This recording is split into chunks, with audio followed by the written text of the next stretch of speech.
আসসালামু আলাইকুম ওয়া রাহমাতুল্লাহ। প্রতিদিনতে আমাদের মোহতারাম আমির উপস্থিত হয়েছেন, সবাই বলে আলহামদুলিল্লাহ। এটা অগ্রহায়ণের মাহফিল যদি আল্লাহ তাআলা কবুল করে, ফাল্গুনের মাহফিলের মধ্যে বাংলাদেশে ইসলামী হুকুমত হইতে পারে ইনশাআল্লাহ। সবাই একজন রাজি আছি তো?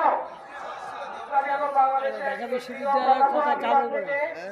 ঢাকা বিশ্ববিদ্যালয়ের গেটার মধ্যে তো যারা বাইরেছে এক কথা কাজও করে। ওরা রাষ্ট্র চালাইব ইসলাম বন্ধুরা। আপনি যে ইসলাম আমাদের দল আসলে আপনি চেয়ারম্যান মানে দিতেইব না মেম্বারি টেম্বারি এইরকম কিছু আপনি চেয়ারম্যান মানে দিতেইব। যোগ্যতা অনুযায়ী সমবন্টন সমবন্টন। সম্মানিত হাজিরিন, সমাবেশে এখন বক্তব্য রাখছেন বাংলাদেশ কোরআন শিক্ষা বোর্ডের সম্মানিত যুগ্ম মহাসচিব সৈয়দ মোহাম্মদুল্লাহ আলাইহি সুন্নাতুল খলিফা মাওলানা মুজিবুর রহমান পীর সাহেব কারি সাহেব হুজুর।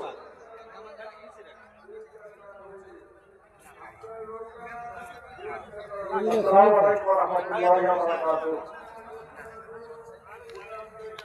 alhamdulillah kafalam ala nabi zalika tamammat alhamdulillah minash shaitanir rajim bismillahir rahmanir rahim ini hukma lillah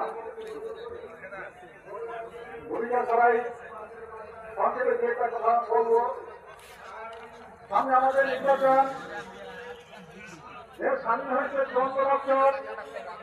এই 54 বছরে আমরা বহু নির্বাচন দেখেছি, দেখি না নির্বাচনের মাধ্যমে বহু সরকার আমরা দেখেছি, কিন্তু কোন সরকার আমলে জনগণ শান্তি পেয়েছে, শান্তি পেয়েছে, জনগণ পেয়েছে।